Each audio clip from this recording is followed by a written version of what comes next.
Support for the Capital Connection comes from New York State United Teachers, working to support students, educators, and public schools as the center of their communities through the Public Schools Unite Us initiative, and United University Professions, representing 37,000 academic and professional employees at SUNY campuses and teaching hospitals across New York State. Frederick E. Cole, President, uupinfo.org.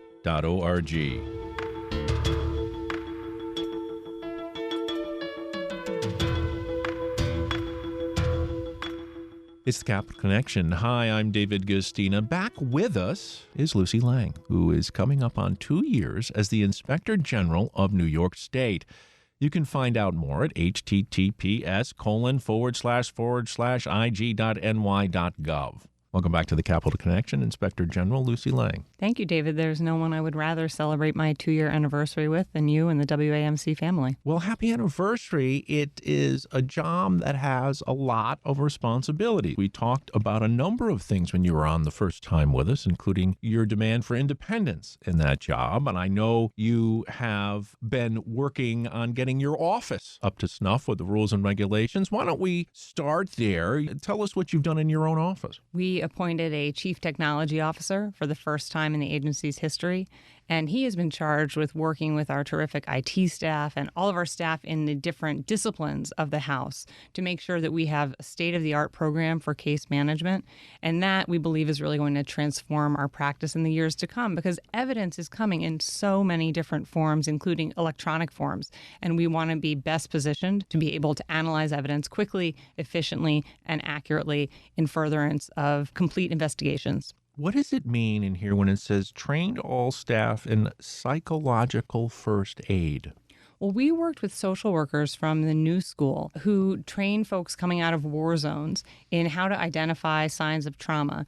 One of the reasons that we thought to do that was because our workforce was emerging from the pandemic when I came into office, and of course the public was similarly emerging from the pandemic. So we are getting calls from people who have experienced all kinds of challenges over recent years, and sometimes things they are calling about are incredibly traumatic. And what we want to make sure that we're able to do is to recognize those signs of trauma and direct people appropriately to give them the resources they need to serve them, whether or not we are the agency best suited to do that.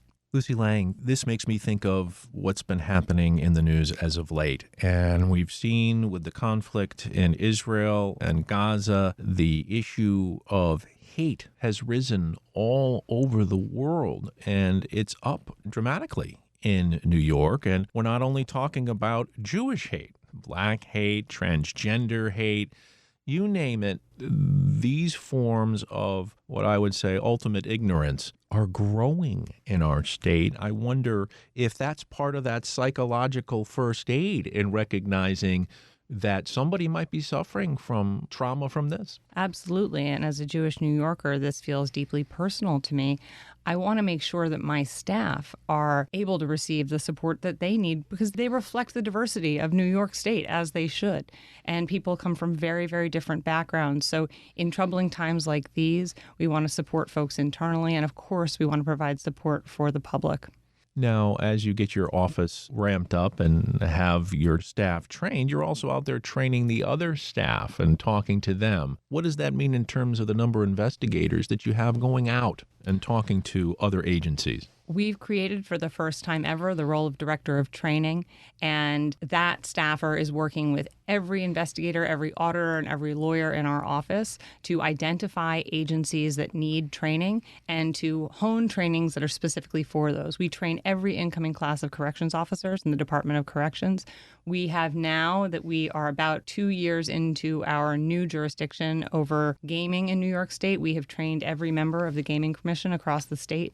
We are out working with members of the Workers' Compensation Board. We are working with the Bridge Authority, with the Parks Department, with every agency under our jurisdiction to make sure that folks are both aware of their obligations under the state executive law, aware of the ethical constraints on their positions, and that they know that we're available to report and to report anonymously where they see wrongdoing. I read, I believe it was in the Times somewhere, that it may have been Spectrum News, forgive me if I'm getting that source wrong, but it was in the news that gaming complaints are up considerably. They are. Are we talking about now because of the online aspect of gaming, or is it just gaming in general? Of course, the gaming industry, as you say, has expanded with the presence of online mobile sports betting.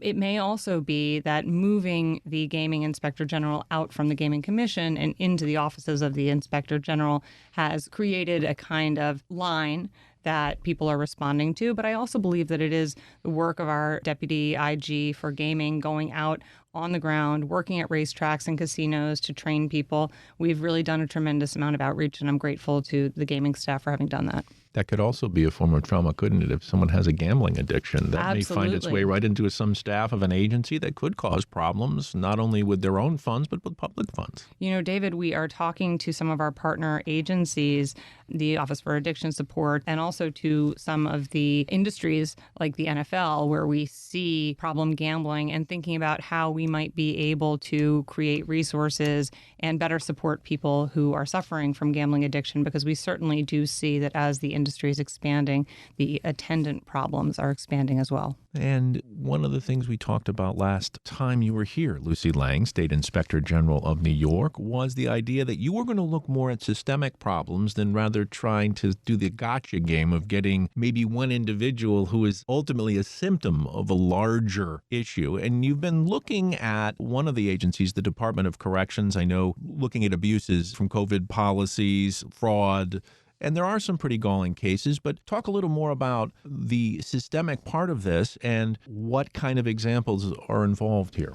Well, we spoke a few months ago about our report identifying widespread abuses of workers' compensation in the Department of Corrections. And the contract that enables that abuse is currently under review. So our hope is that New Yorkers will call for changes to create guardrails to help curtail those abuses. And the abuses can include up to 40% of correction staff being out on workers' compensation at a facility at a time, which means that incarcerated people are limited in the programming that they're able to access. And of course, that staff are working double and triple shifts at the expense of their family and their own well-being. And the systemic part of that, wouldn't part of that be why is the prison system a place where so many people are trying to get off of working? And how do we fix that problem? That's absolutely right. And it's one of the reasons that we've really committed to working alongside the Department of Corrections and visiting all of the stakeholders who have something to say about the challenges the correction system is facing right now at this moment of criminal justice reform, when there are increasing calls for changes in conditions and for decreasing the criminal justice footprint statewide. Let's at least share one case. The docs staffer who submitted dozens of forged doctor's notes to obtain her sick leave. That's a case that was not a workers' compensation case, but an outright fraud case. And so we see that not just in docs, but in other facilities as well. And one of the reasons that we committed to and have followed through on publishing all of the letters that we provide to our jurisdictional agencies in the time since I took office is to identify where there are patterns across agencies.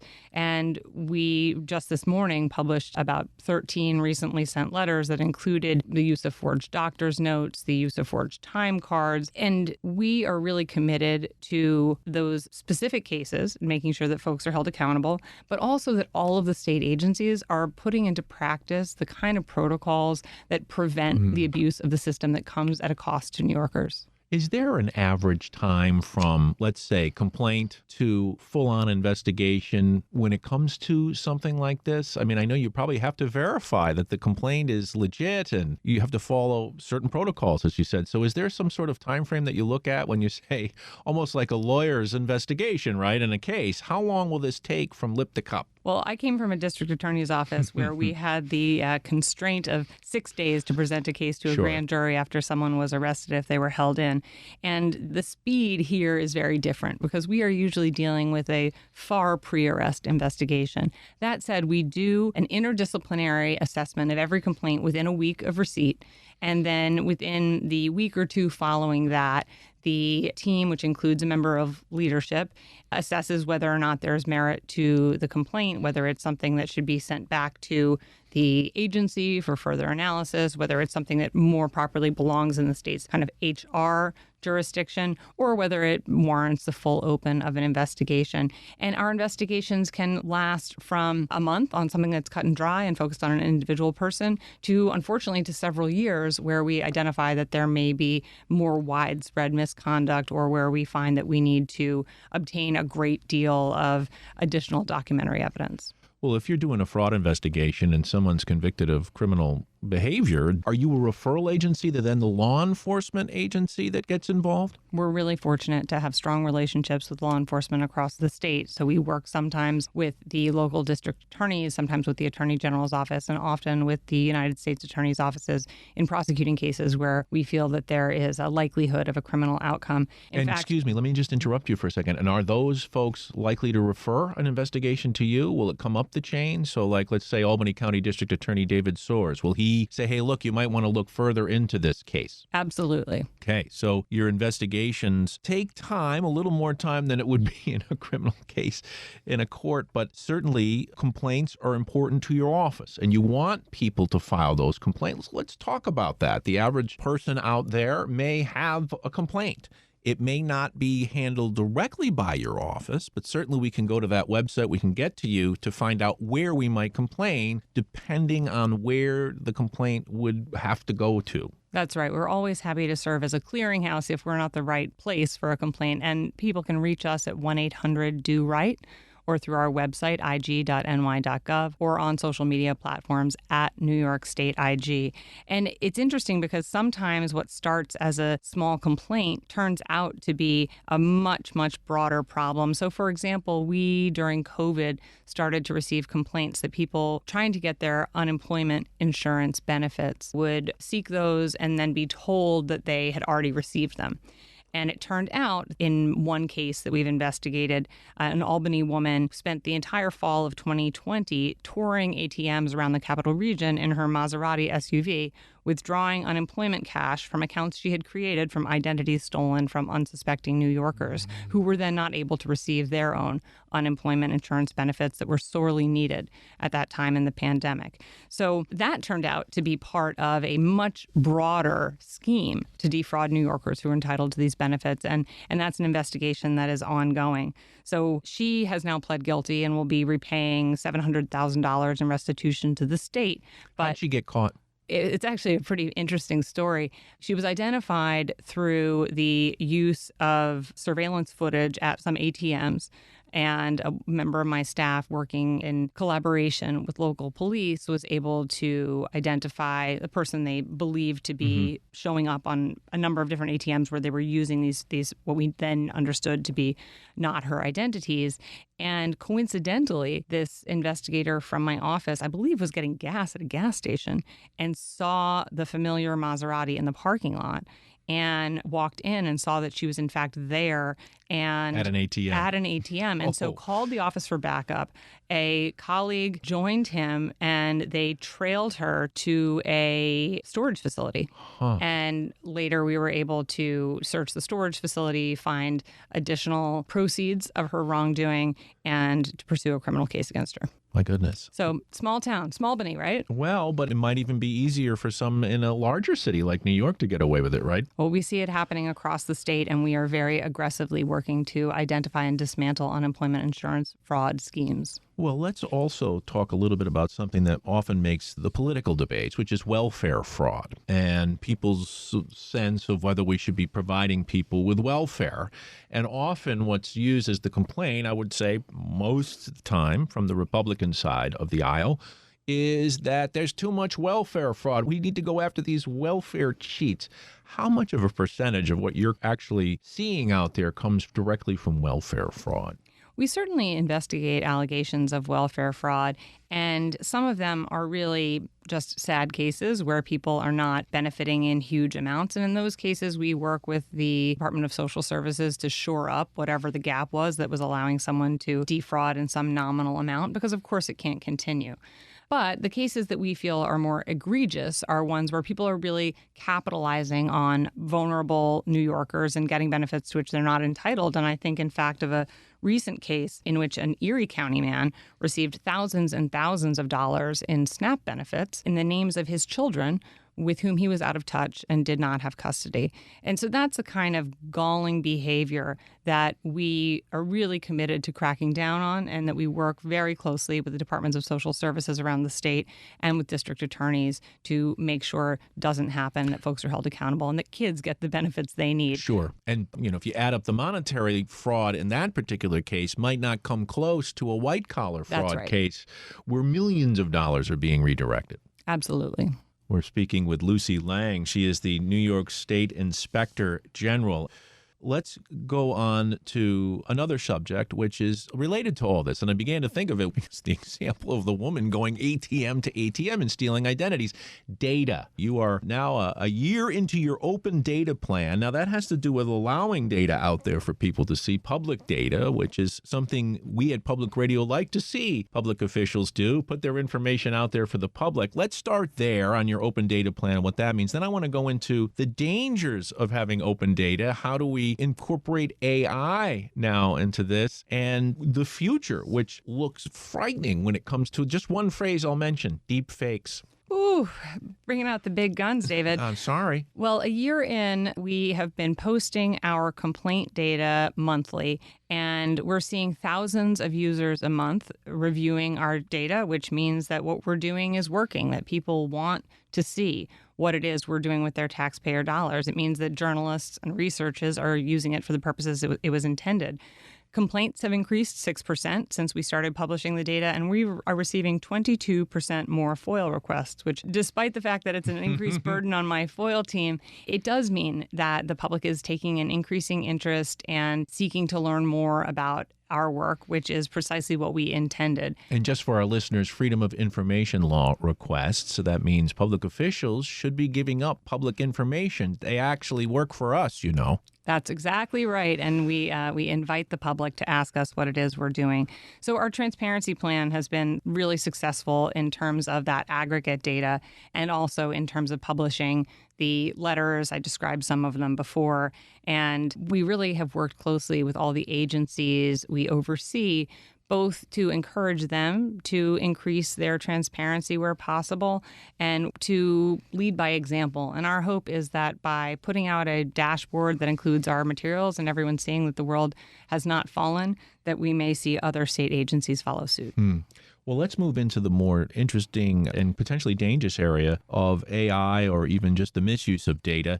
I'm guessing, after talking to the controller, certainly the issue of cybersecurity is foremost on your minds. And then when you add in AI, there's the positive and the negative side. Can you use AI, for example, to monitor agencies? For example, there was an article in the Times-Union about AI being monitoring prisoners' phone calls, which under law is okay, but the question was about recording private conversations between the person and their lawyer. So you have all these areas here. I know it's muddled, but let's start with information, protecting that information for the public. I'm glad that you raised it because it is such a gnarly set of problems. And while we are working to increase our transparency with the public, we are simultaneously concerned about the confidentiality that has to be baked into the work that we do. Because for every complaint that comes to us in which there is a commission of wrongdoing, there is a complaint that comes to us in which a person is cleared of wrongdoing.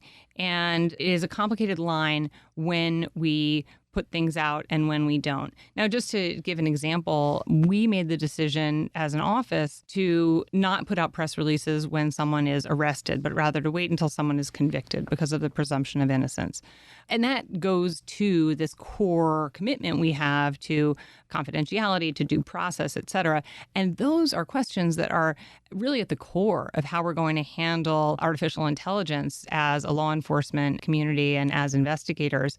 We are doing our very best to make sure that all of the decisions we make about reviewing of surveillance footage, of bank records, of cell phone data, of emails, leverages available technology, but does so in a way that doesn't jeopardize the integrity of the information that we get out of it.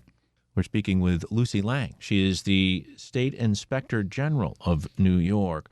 Well, let's move on to something else I wanted to ask you about. Your office has somebody that is called a special investigations person, and Jessica Haas That's right. is named attorney in charge of special investigations. So she is kind of a gatekeeper, right?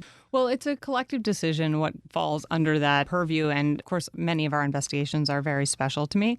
But what we intended in creating that position was making sure that we had a senior, experienced attorney who we could call upon, especially in those sort of things are on fire moments, to deploy resources to investigate the most sensitive matters. And we've been very fortunate to have her serving in that role. That's got to be something that might keep you up at night, huh? What's going to be on fire today? It Do I have to sure call is. Jessica? It sure is. Well, I also, in my research, said, do other states also have offices of inspector general? And it looks like almost all of them do. Florida seemed to have the most, by the way. I think maybe they like the phrase inspector general attached to most titles.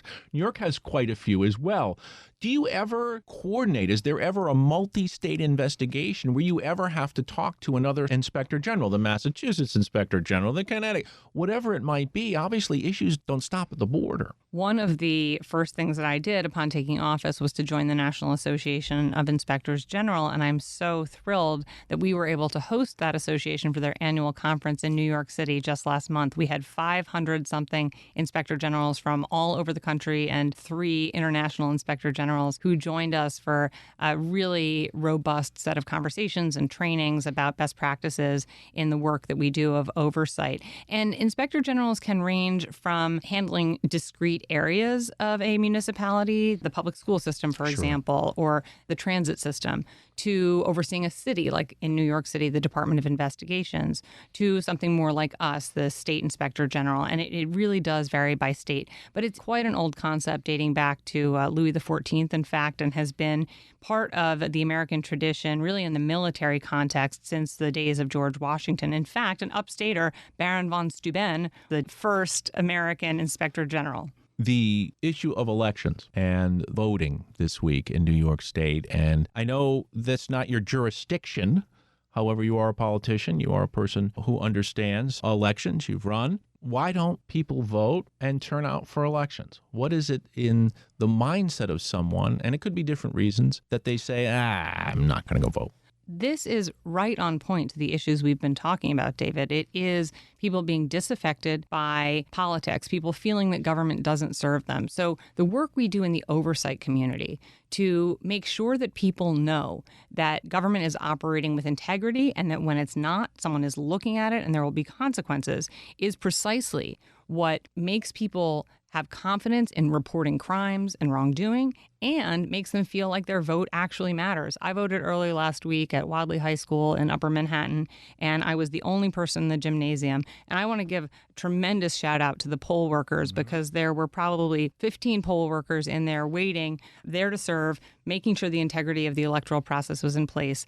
And very few of my neighbors happened to be there at that time. So I'm hopeful that people will do their duty and vote, because really that is the most critical way that we can have a voice in local elections. And they matter so much, especially now.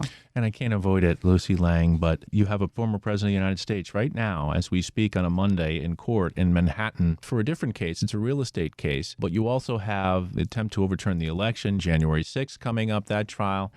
And the idea that the just recent Siena Times poll shows the former president of the United States, someone who has fostered dissent, and people's belief in voting in the election system has soured in many ways. It's hard to see where this country is going when the support goes in that direction. A great leader said recently to me, our job as leaders is to have hope. So it may be naive, but having spent nearly 15 years as a trial lawyer, I have tremendous confidence in the judicial process in this country.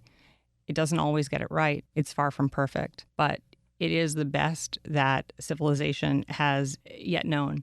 And so I believe that the process will play out and that the outstanding attorneys who are working on all of these matters will do all they can to ensure that justice is served, that people are held accountable regardless of their position, and that the country will be stronger, especially with the continued work of the state employees who are laboring every day to make sure that our bridges are safe, that our parks are protected, that our most vulnerable populations are getting access to the benefits to which they're entitled. It is really about what's happening on the ground. And when you focus on that, you can't help but have hope. Well, let's end on a hopeful note. Tell us about your grandfather, the education reformer Eugene Lang, who founded the I Have a Dream Foundation. My grandfather was the son of immigrants and grew up going to school in East Harlem. He was a busboy at a restaurant, and one day a wealthy patron said, "Young man, you have a good head for numbers. Where are you going to go to college?" And he said, "Maybe CUNY." And the man said, "Well, what about this college?" And brought in a brochure for Swarthmore College in Pennsylvania. And my grandfather brought it home, and his mother said, "Well, we could never afford that." And he reported it back to the patron, who said, "I'll pay for you to go to college." Whoa. At the same time, he had a conversation with his high school guidance counselor, who asked him what he wanted to be when he grew up. And he said, "I want to be a social worker." And the guidance counselor said, "Well, you have such a head for math. Why don't you become a businessman? And then you can pay a lot of social workers."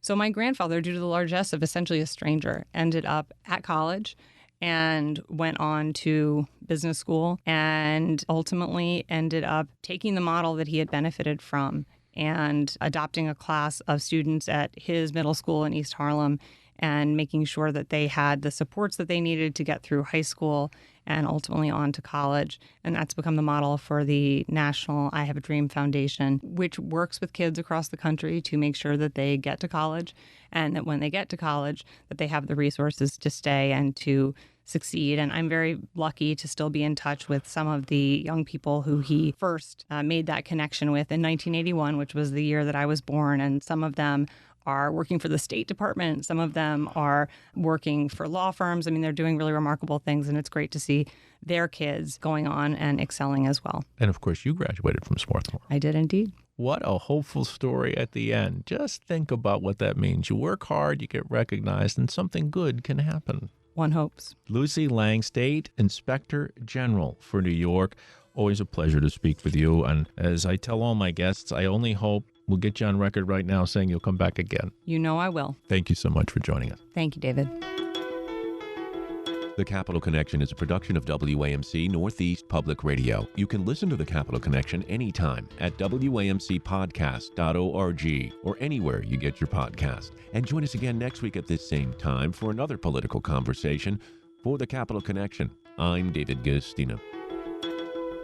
Support for the Capital Connection comes from New York State United Teachers, working to support students, educators, and public schools as the center of their communities through the Public Schools Unite Us initiative.